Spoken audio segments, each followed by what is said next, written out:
كتير منا بيتحط في موقف بيستفز فيه. الشخص اللي قدامه بيستفزه بكلامه بتصرفاته.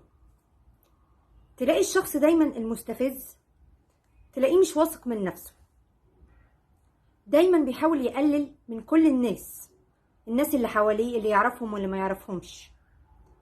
بيقول كلام جارح بيوجع، بيتعمد ان يوجع الناس في اي حديث، في اي كلام بيقوله.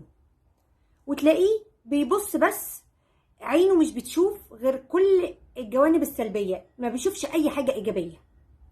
دايما بيشتكي وبيتذمر، مش عاجبه حاله ومش عاجبه اي حاجة، ومتمسك برأيه حتى لو هو عارف انه غلط.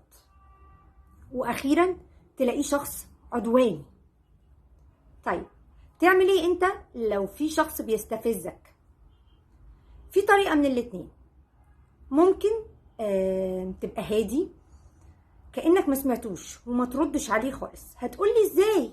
يعني ده حرق دمي، ده بيقول كلام مستفز.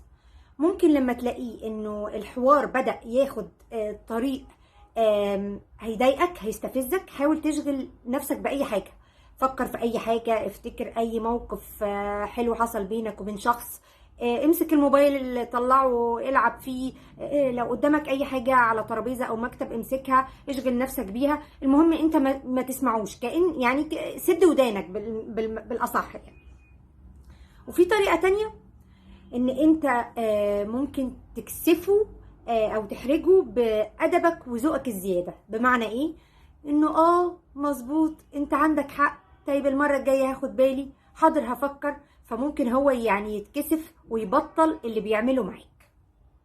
المهم في جميع الاحوال، سواء انت هترد عليه او ما تردش عليه، ان انت يعني ايه، اولا ما تحاولش ان انت تدخل معاه في اي نقاش او جدال علشان بس خاطر يعني ان انت تحاول تغير رأيه او تصحح له افكاره. لا، سيبه كده زي ما هو، يعني هو مش هيتغير وهيفضل مقتنع بكده، فما تتعبش نفسك. وما تحاولش تفكر هو بيعمل كده ليه او تحلل تصرفاته. لا لا خالص، هو الشخص كله على بعضه ما تديهوش اكبر من حجمه. طب يا ترى هو بيعمل كده ليه؟ بيضايق الناس ليه؟ بيستفز الناس ليه بيخلي ان اللي قدامه دمه يتحرق؟ ممكن يكون بيعاني من نقص ما، فهو بيطلعه في الصورة ديت انه انت مش احسن مني، فانا هستفزك، انا هضايقك، انا هوجعك. وممكن يكون هو بيعاني انه يعني بيعاني من تجاهل الناس اللي حواليه ليه، الناس مش مهتمية بيه. فيعمل ايه؟ فيستفزهم، يقول كلام يوجعهم، فهم يفضلوا فاكرينه ويفضل دمهم محروق ويفضلوا يجيبوا في سيرته، فهو كده بقى محور الكون.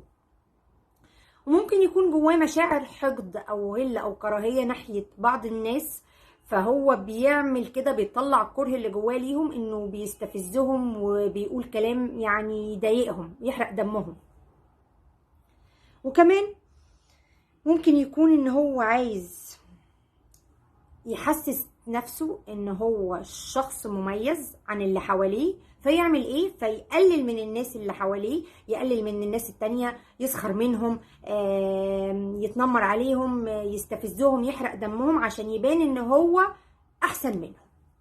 في جميع الاحوال ده شخص ان معرفتش تتجنبه، حاول ان انت تكون هادي وبارد معاه، لانه يعني هو انا عارفه انه شخص صعب شويه في التعامل، بس حاول انت خليك ريلاكس شويه واشغل بالك باي حاجه، وما تديهوش ولا تدي الموضوع اكبر من اهتمام، لانه هو فعلا يعني الموضوع كله والشخص بيبقى ما يستحقش ان انت تضايق نفسك ولا تتعب نفسك في التفكير.